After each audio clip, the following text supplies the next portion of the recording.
Okay, this is my policy speech on immigration, and today we have with us Yev. and Hello. okay, and I want to speak about the immigration system we have in America and why it needs to be revised. I feel compelled to discuss about this topic because my family and I are immigrants. We migrated into the United States of America after the Soviet Union fell apart. The immigration law were generous to our family and allowed us to come as refugees due to religious oppression. As the United States of America developed as a country, the immigration laws changed in response to the immigrants coming to the U.S. When immigration issues started to rise, as they did in the 1800s, U.S. passed several acts to filter out the unhealthy and ill from entering. Until 1924, we had somewhat of a free immigration, or what some consider it being open borders. Some people argue and ask, why don't we have an open border policy and allow all who want to come to our country? Why can't an open border policy work today? The Immigration Act of 1924 stated that there is a limit of immigrants that are allowed into the United States yearly through nationality quotas. The quota provided immigration visas to 2% of the total number of people of each nationality in the United States of America in the 1890 national census. Due to the Act of 1924, the U.S. controlled the number of immigrants arriving, but this created another issue, a spike in illegal immigration. As of today, we as a country struggle with illegal immigration.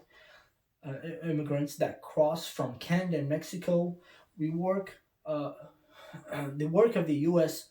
Uh, Border Patrol has vastly increased and has become more dangerous. To understand why the prior immigration policy cannot work in today's society, we need to examine why people migrate to the U.S. First, people come if they expect to be able to have a better life than one they have. Second, they come to have a job. Thirdly, they come for welfare benefits. But the reasons for immigration change when society relies on welfare. People are less looking for a job, but rather seek to receive welfare benefits. As Milton Friedman said, it is one thing to have free immigration to jobs, it is another immigration to welfare. You cannot have both. The rise of illegal immigration created an issue, but at the same time, it benefited the U.S. The illegal immigration came for the jobs, not the welfare. Therefore, they cannot receive any of the welfare or social benefits. As Milton Friedman said, they take up jobs that Americans are not willing to take. Currently, the immigration law has multiple flaws at the base and allows fraud and other issues to affect our society and economy, which has the potential of having terrorists and other who seek to harm our country to come in. We cannot ignore the fact that there is a percent of immigrants that come as refugees and seek true refugee from either political or religious oppression. What do we need to change in our immigration law to discourage illegal immigration? I believe the immigration system needs a major overhaul to encourage professional and other skilled laborers to migrate to the U.S.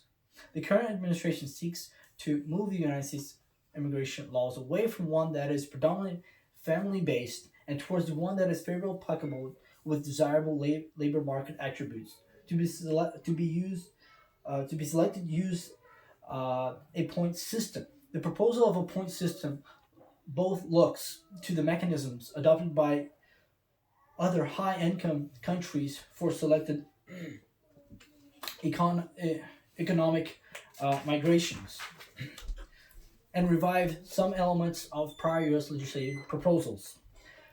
A great example of using point system is Canada, Australia, and New Zealand. The changes would include eliminating family sponsored immigrant visas, only leaving the uh, current permanent residents that hold a green card. The number of eliminated eliminating family sponsored visas will be reverted to other types such as E2 and B2. Those visas promote international individuals to invest into real estate and businesses. This new approach seeks to attract people who possess extraordinary talent, academic achievements, professionals, those in specialized vocations. In this selected system, applications will be allocated points for youth, have a valuable skill, uh, have an offer for employment, um, have a have an advanced degree, create a planning to create jobs. New immigration immigrants would also need to demonstrate financial self sufficiency, learn English, and pass a civics exam prior to admission. If we do not revise the new immigration law in the next 5 years, we will have a humanitarian crisis and job crisis. If we do not control the flow of immigrants and illegal immigration into the US, we'll have a surplus amount of people, which will need to be addressed. New technologies such as AI or artificial intelligence being implemented in almost every industry eliminates manpower, but will create a shift and a need for more educated individuals. Therefore, to avoid a crisis and help progress as a country, we need to overhaul the immigration system to attract more educated and self sufficient immigrants. We notice that a large percent of immigrants come and seek welfare benefits and remain to collect the benefits without any advancement in life. We need to move away from being entitled to welfare and dependency. When our family came to America, we used the welfare benefit only for a short period of time to help us advance our lifestyle in America. Thank you.